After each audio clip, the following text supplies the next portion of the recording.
එක්තරා ගම්මානක රුවන් කියලා පිරිමි ළමෙක් හිටියා. මේ රුවන්ගේ ඇස් දෙකම පේන්නේ නැති අන්ධ ළමෙක්. රුවන්ගේ නපුරු තාත්තා රුවන්ව ගෙදරින් එලවලා දැම්මා. රුවන් නැගිටින්න. කන ඇහෙන්නේ නැද්ද? කොහෙගෙන් මට වැඩක් නෑ. අන්ධයෙකුට මොනවද කරන්න පුළුවන්? කොහෙට කණ්ඩ බොන්ට වියදම් කරන්න තරම් සල්ලි මගේ ළඟ නෑ. යන තැනකට ගිහින් හිඟා කාලා හරි ජීවත් වෙන්න.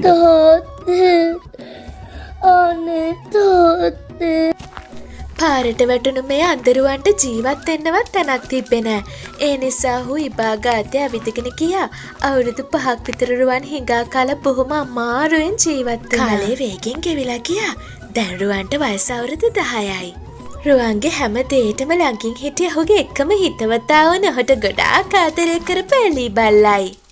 මගේ එලි අනේ කෝ අනේ මාව තනි කරලා කොහෙවත් යන්න එපා පැටියෝ ළඟට වෙලා ඉන්නකෝ යමු අපි උදේට මොනා හරි කන්න හොයාගමු.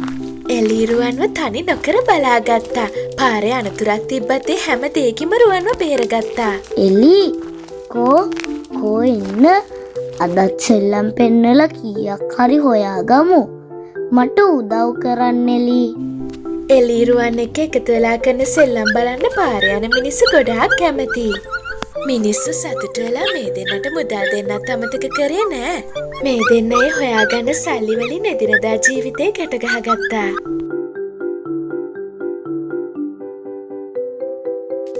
එලි පැටියෝ අද අපි මෙතන නිදාගමු නේද? එලි අද ඇඟට මහන්සි නේද? මෙන්න වාගේ පාන් කෑල්ල කන්න පැටියෝ. දෙන්නම පාන් කෑල්ල කාලා ගහයට ගොලි වෙලා නිදාගත්තා. එලි මොකද සද්දේ? කොටියෙක් නේද?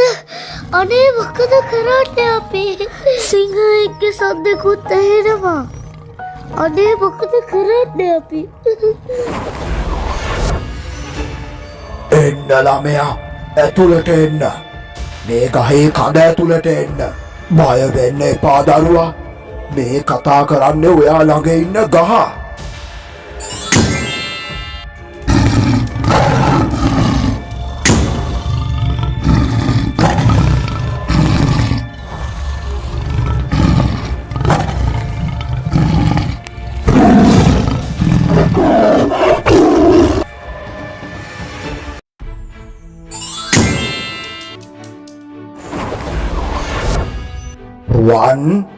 රුවන් ඔයාට මාව පේනවද? අනේ නෑ මට ඔයාව පේන්නේ නෑ. මං අන්ධයි නෑ. අසරණ පොන්චි දරුවෝ ඔයා බය වෙන්න එපා.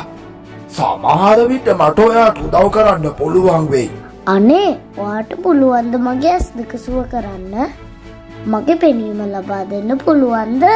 මට ඒක නම් කරන්න බෑ. හැබැයි ඔයාට හොඳ කරගන්න උදව් කරන්න මට පුළුවන්. ඔයා ඇත්තටම හොඳ වැඩ කරන්න පටන් ගත්තාම ටිකෙන් ටික ඇස් පෙනීම ඔයාට ලැබෙයි. ඔයා කාට හරි කරුණාවෙන් සලකනකොට ඇස් පෙනෙන්න පටන් ගයි. හැබැයි ඔයා බැරි වෙලාවත් නරක වැඩක් කරොත් හරි අනෙක් අයට අකාරණික වුණොත් ඔයාගේ පෙනීම ආයමත් නැති වෙයි. ඔයා ඉස්සරටත් වඩා අන්ධ වෙයි. එලි පැටියෝ ඔයාට ඇහුණා නේද? මට පෙනීම ලබා ගන්න උදව් කරන්න පැටියෝ. ඔයා නැතුව නම් මට මේ කිසි දෙයක් කරගන්න වෙන්නේ නෑ එලි. යන්න අදත් අපි ඊයක් හරි හොයාගෙන එමුකෝ. දෙන්න පාර දිගේ ඇවිදගෙන ගියා. ඇවිදගෙන ගිය පාර කෙළවරේ වයසක සිටින මිනිහෙක් හිටියා. අනේ මේ අසරණ අන්ධයාට කීයක් හරි දීලා යන්න. පින් සිද්ධ වේ. අහක බලාගෙන යන්න එපා. අනේ මාත් අන්ධෙක්. මාත් හිඟා කනවා. ඒ වුණාට පොඩි එකෝ මට වඩා ඔයා වාසනාවන්තයි.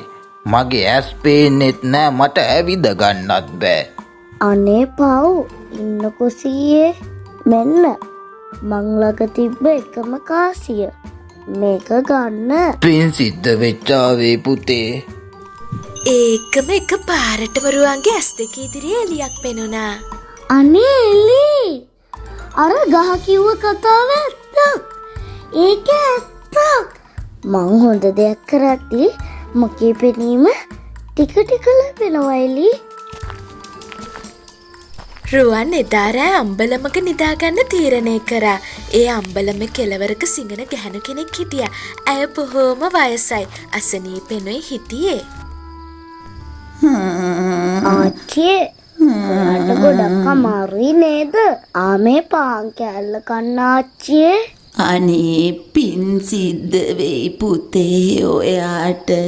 එලි මේ කෑල්ල ඔයාට කන්න පැටියෝ. ඒකම රුවන්ගේ ඇස් දෙකට එළිය තවත් හොඳට පේන්න ගත්තා. ආච්චි අද හඳ පායලා තියෙනවද? ඕ අද හඳ හොඳට පායලා තියෙනවා පුතේ. අනේ මගේ ඇස් දෙක දැන් ටිකක් පේනවායි කියන්නේ. හා රුවන් ඔහුගේ කුසගින්න අමතක කරලා නිදාගත්තා.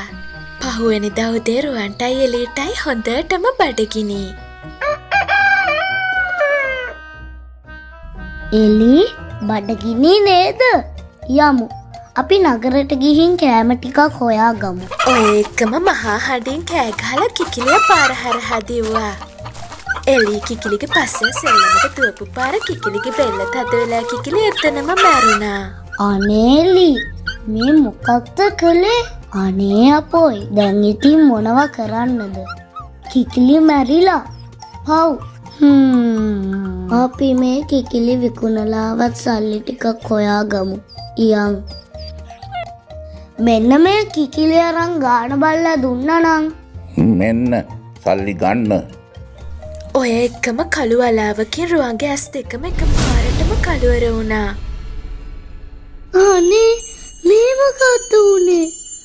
අනේ මගේ ඇස් දෙක ආයිම පේන්නේ නැති වුණානේ.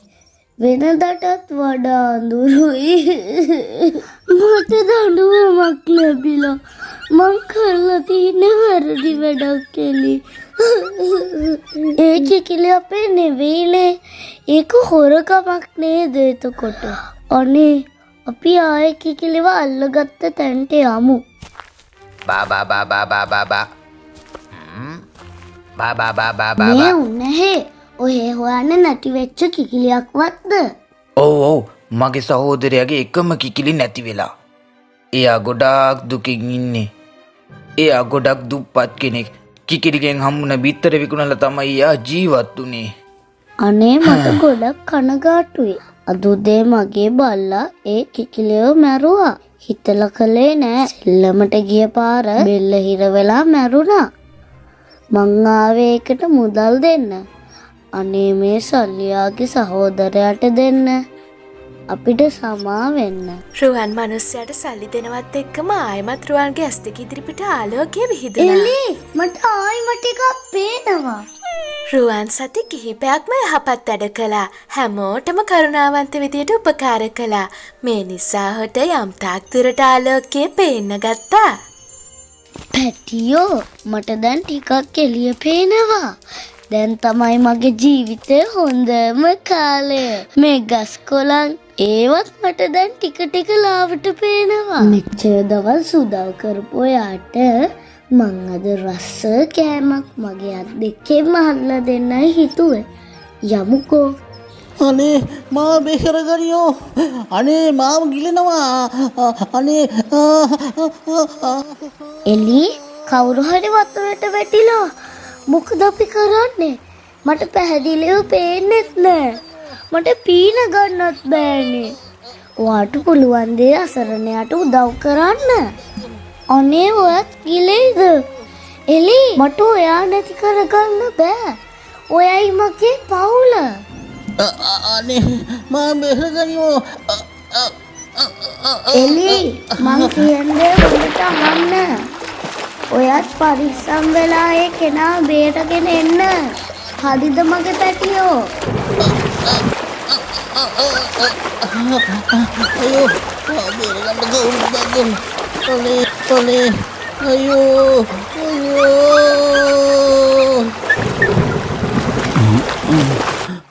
ඔබට ගොඩාක් පින් සිද්ධ වෙනවා.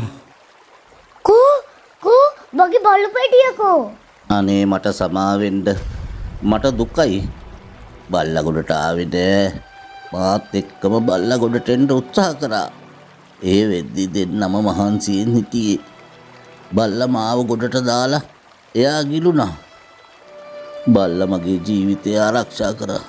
අනේ මට සමාව දෙන්න.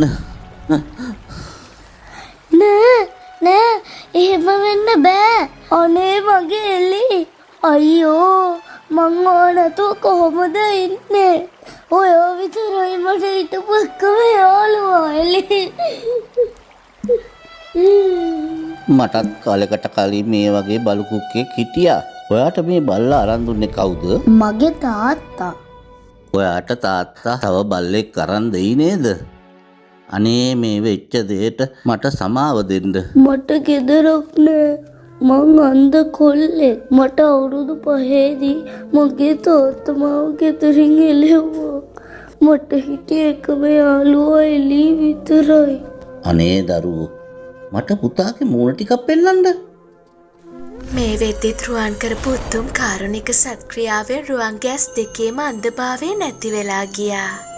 ඔයාගේ නම රුවන්ද? ඔව් ඒක තමයි. ඒ වුණාට කොහොමද මගේ නම දන්නේ? මගේ පුතේ මට සමාවෙන්න. මං පුතාගේ තාත්තා. මං පුතාව ගෙදරින් එලවන්න තරම් නපුරු වුණා. අනේ දැන් මාත් එක්ක එන්න අපි ගෙදර යමු. මම කවදාවත් ආයේ මගේ පුතාට නපුරුකම් කරන්නේ නෑ.